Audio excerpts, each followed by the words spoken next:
Number 3, ferret out and get rid of resistors, even if their performance is satisfactory.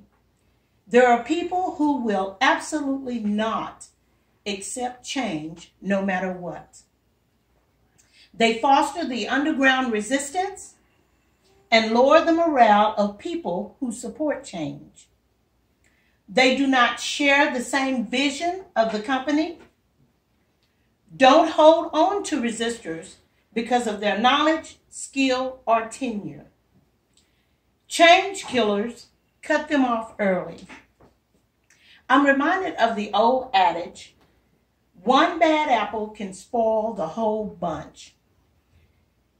This is true. If you allow the bad coworker to remain because of knowledge, the ability, the skills, or the tenure, then you are giving them an opportunity to ruin all. The bad apple that sit in the basket among the good apples, if you let it sit long enough, it will slowly but surely ruin the entire bunch. And for this reason, you must get rid of the change killers.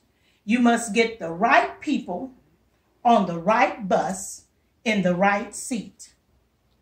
Candor and fairness are best when departing and going separate ways. They're going in the same old direction, and you're going in a new direction. But when you all depart, you want it to be a good departure, because you don't want them to come back and sue you, or come back and stalk you, or come back and try to shoot up the place or hurt you. So you want the departure to be fair, that they feel not so good about leaving, but they don't have a reason to sue you or come back after you. Now let's look at number 4, car wrecks. The real change happens when an organization looks at bolder, scarier, and more unpredictable events and access the opportunities as they are presented. The bailout firm is an opportunity presented. The bankruptcies is an opportunity presented. And the disasters is an opportunity presented. And we all know about the bailout firm. If someone is going out of business, of course, there's going to always be a business that's wanting to take advantage of that. And then bankruptcies is the same as well. But then I thought about tornado season. And in a tornado season, the lumber company is a lucrative company.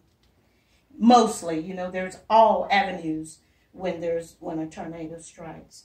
But then I thought about Puerto Rico and how they were without power. And a small Montana firm called Whitefish Energy had 2 full-time employees when that tornado hit Puerto Rico. And how they wind up getting that contract for $300 million to restore energy to Puerto Rico. It is, to this day, the highest paid contract for trouble relief. So I go back up to look at bolder, scarier, and more unpredictable events. So with that being said, that concludes our presentation of Mountains Do Move. Our discussion question is, can an organization be successful with change by just utilizing these 4 practices? Which one of these practices do you feel is the most important and why?